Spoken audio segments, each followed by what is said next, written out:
Italy के प्रधानमंत्री Giorgia Meloni ने रूस यूक्रेन युद्ध को समाप्त कराने में भारत की भूमिका पर जोर दिया है। उन्होंने शनिवार को एक बयान के दौरान भारत और चीन की रूस यूक्रेन युद्ध रुकवाने में अहम भूमिका की बात कही। बता दें कि इटली की प्रधानमंत्री जॉर्जिया मेलोनी ने शनिवार को यूक्रेन के राष्ट्रपति वोलोदिमिर जेलेंस्की से मुलाकात के बाद ये बयान दिया। जॉर्जिया मेलोनी ने शनिवार को कहा कि रूस और यूक्रेन के बीच संघर्ष के समाधान में भारत और चीन भूमिका निभा सकते हैं। एक न्यूज चैनल के मुताबिक यूक्रेन के राष्ट्रपति वोलोदिमिर जेलेंस्की से मुलाकात के बाद एक सम्मेलन से इतर मेलोनी ने कहा कि मेरा मानना है कि संघर्ष के समाधान में चीन और भारत की भूमिका होनी चाहिए। एकमात्र ऐसी चीज जो नहीं हो सकती वह ये सोचना है कि यूक्रेन को अकेला छोड़कर संघर्ष का हल निकाला जा सकता है।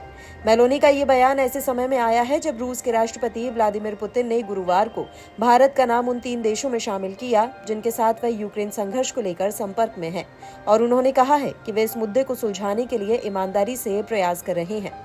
गुरुवार को पुतिन ने कहा कि यूक्रेन पर संभावित शांति वार्ता में चीन, भारत और ब्राजील मध्यस्थ की भूमिका निभा सकते हैं। पुतिन ने कहा कि युद्ध के पहले सप्ताह में इस्तांबुल में वार्ता के दौरान रूसी और यूक्रेनी वार्ताकारों के बीच एक प्रारंभिक समझौता जो कभी लागू नहीं हुआ अब वार्ता के लिए आधार बन सकता है। उन्होंने कहा कि हमारा उद्देश्य यूक्रेन के डोनबास क्षेत्र को कब्जे में लेना है। रूसी सेना धीरे धीरे कुछ क्षेत्र से यूक्रेनी सेना को खदेड़ रही है।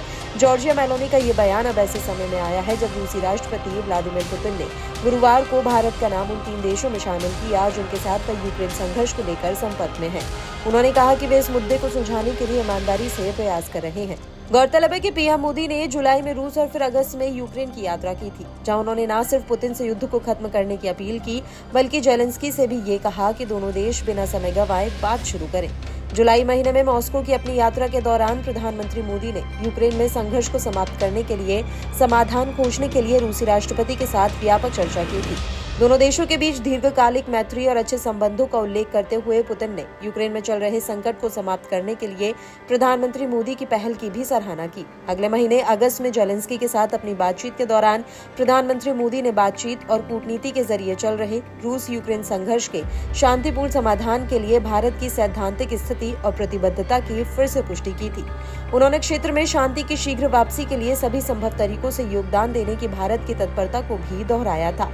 इसके बाद बीते 26 अगस्त को पीएम मोदी ने अमेरिकी राष्ट्रपति जो बाइडेन से टेलीफोन पर बात की थी, जहां उन्होंने बाइडेन को यूक्रेन के अपने हालिया दौरे के बारे में जानकारी दी। उन्होंने कहा कि शांति और स्थिरता लाने को भारत का पूरा समर्थन है।